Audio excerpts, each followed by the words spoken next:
All right, everyone, get ready for a deep dive today. Ooh, I love deep dives. I know, right? Today, we're diving deep into Buddhist philosophy. Always a fascinating topic. Absolutely. We're going to be exploring Chapter 2 of Four Noble Truths by Rerukane Chandawimala, specifically pages 100 to 200. Okay, and what's the focus? The truth of the cause of suffering. Big topic. It is. But we're going to break it down, make it understandable, ready for some ha moments. Always. I think what's really interesting about this chapter is how it explains the why of suffering. It's not just stating what causes it. Okay, so let's get into it. The book says that craving is the root cause of suffering. But it's not just craving like wanting another cookie, right? Exactly. It goes much deeper. It's about this deep-seated attachments, a clinging to things, to experiences, even to our own thoughts and feelings. So even wanting to be happy can be a form of craving. Yeah, that's what the book's getting at. It's like this paradox almost. Even the desire for happiness can lead to more suffering if we're clinging to it. And it's not just about wanting external things. Oh, okay. So it's not just about wanting a fancy car or a bigger house. No, it's about clinging to our internal experiences too. Our thought, our feelings, even our consciousness. Wow. So we're kind of craving our own experience of ourselves. It's a real mind bender, and the book gives this really good example on page 104. It compares wanting external things to wanting our own internal aggregates. Like, just as we strive to fulfill desires for stuff outside of us, we crave our own internal aggregates. Interesting. Can you remind us what the 5 aggregates are again? Oh, yeah. Those are basically the building blocks of our experience. Form, feeling, perception, mental formations, and consciousness. Everything we experience, everything we think we are, is made up of these. And we crave specific versions of those, like specific feelings, specific states of mind. Yes, the book talks about craving pleasurable experiences, which is kind of obvious, but also things like the fear of losing things we love.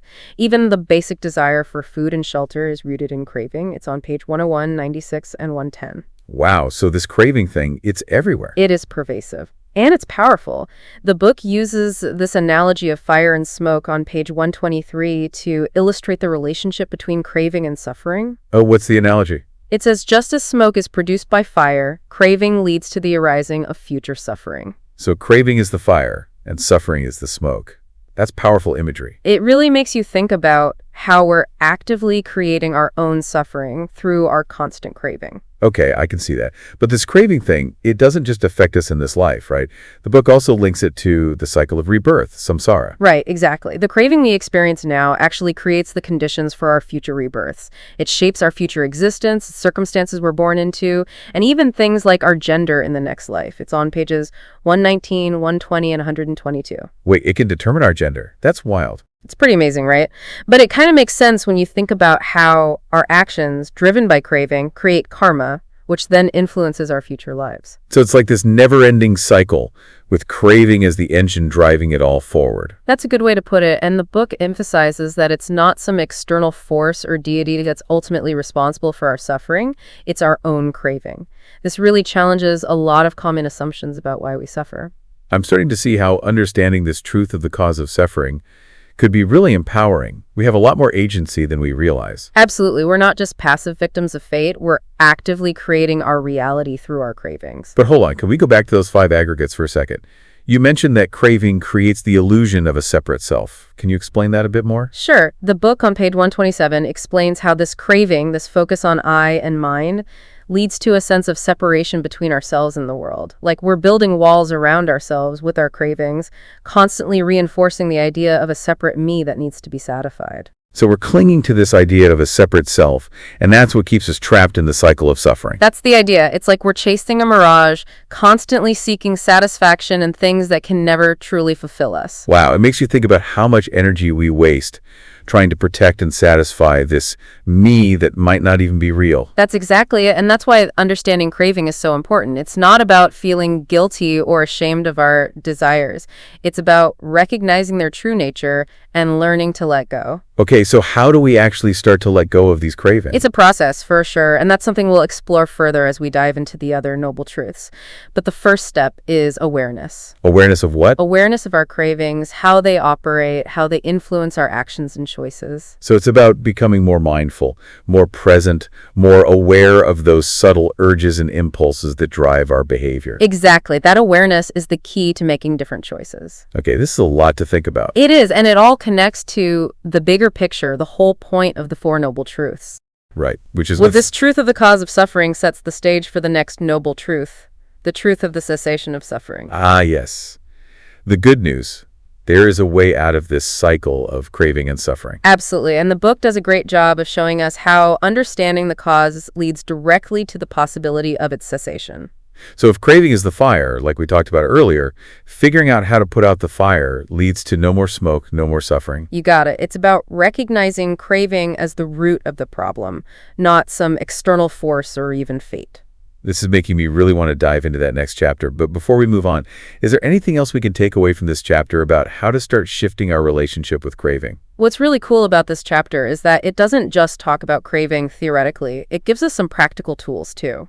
And it all begins with this idea of awareness. We talked about that a little, but can you go a bit deeper? What does that actually look like? It means paying close attention to our thoughts, feelings, and sensations, but without judgment. Just noticing when craving arises, recognizing its patterns, understanding how it affects us. So like becoming an observer of our own inner world. Yes, that's it. Creating some space between ourselves and our cravings so that we can make more conscious choices rather than just reacting automatically. Makes sense. It's about stepping back from the craving, observing it with a sense of curiosity, not getting swept away. Exactly. It's not about suppressing desires or denying ourselves pleasure, though. Oh, okay, so we don't have to become emotionless robots. No, not at all. It's more about understanding that true happiness comes from something deeper than just chasing fleeting satisfactions. So it's about changing our perspective. That's it. Realizing that lasting happiness isn't found in the things we crave, but in something more profound. And the next chapters get into all that. Well, this has been an incredible deep dive already. I feel like we've only just started to explore this teaching. There's so much more to unpack. I know, I'm excited to keep going. For our listeners out there, I highly recommend checking out Four Noble Truths and reading along with us. And remember, understanding this truth of the cause of suffering isn't about blame. It's about empowerment.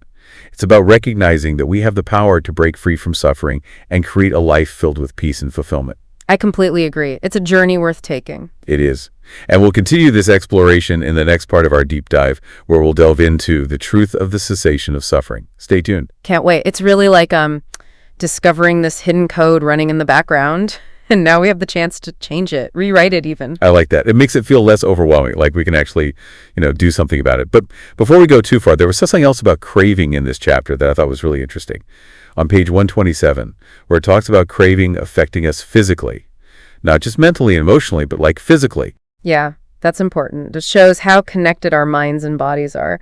What we think, what we want, what we're averse to, it all leaves a mark. Not just mentally, but physically. It makes you think about all those little habits, even small ones, how they might be feeding into this whole craving and suffering thing. Absolutely. And it really highlights how to get free from this involves more than just understanding the ideas.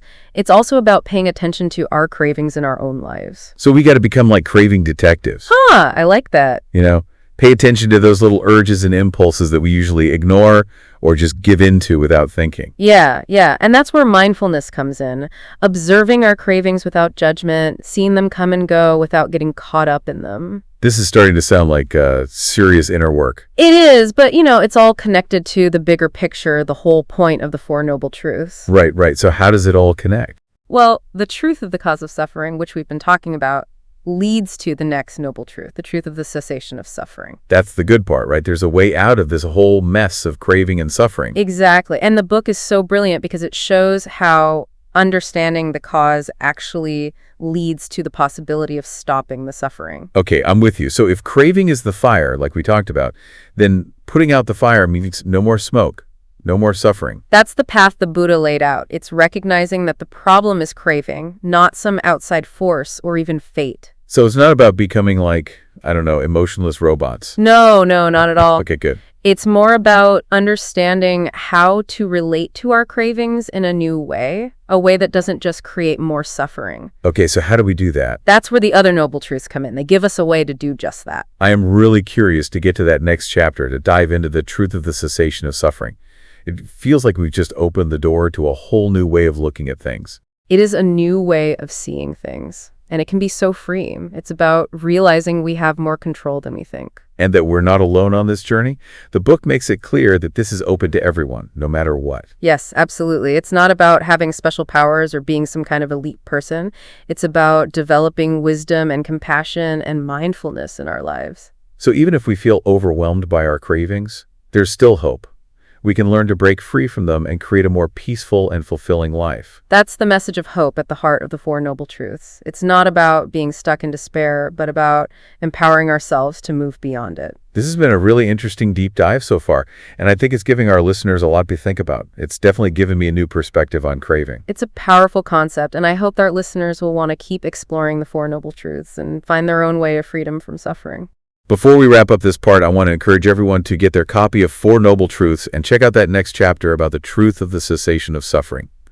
I think you'll be surprised by what you find. It's a journey of self-discovery, and it's definitely worth it.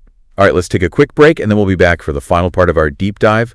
We'll keep talking about all of this and explore how to put these insights into practice in our daily lives. Okay, so we've been talking a lot about this craving thing, right? How it's at the root of suffering, not just wanting stuff, but clinging to all those internal experiences too. And we even got into how it keeps the whole cycle of rebirth going. It's kind of a lot. It is. It really is a big concept. But I think the really cool thing about it is that understanding this opens up the possibility for freedom. You know, the Buddha didn't just point out the problem, he gave us a way out. Right. It's not just doom and gloom. The Four Noble Truths don't stop at saying, hey, life is suffering.